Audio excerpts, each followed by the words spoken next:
బెదిరింపు calls ఎయిర్పోర్ట్లకు shopping మాల్లకు bomb బెదిరింపు calls రావడం తరచూ ఎక్కడో ఒక చోట వింటూనే ఉంటాం.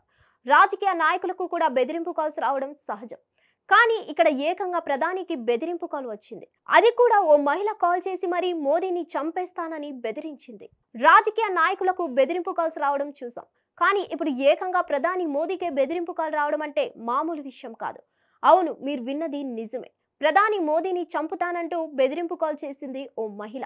ముంబై పోలీసులకు ఫోన్ చేసి ప్రధాని మోదీని చంపుతానంటూ బెదిరింపులకు పాల్పడింది ఓ మహిళ. ప్రధాని హత్యకు ప్లాన్ చేస్తున్నట్లు బెదిరింపు కాల్లో పేర్కొంది సదరు మహిళ.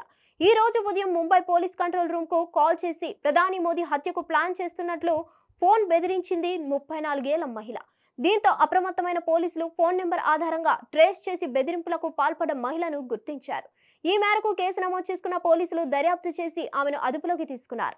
అయితే సదరు మహిళ మానసిక పరిస్థితి బాగోలేదని దర్యాప్తులో తేలినట్లు తెలిపారు పోలీసులు. హిట్ టీవీ యాప్ ని డౌన్లోడ్ చేసుకోండి. ఇందులో short news, live news, entertainment movies అన్ని అవైలబుల్ గా ఉన్నాయి. Please download Hit TV app. Hit TV app hit TV app ని ఫ్రీగా డౌన్లోడ్ చేసుకోండి.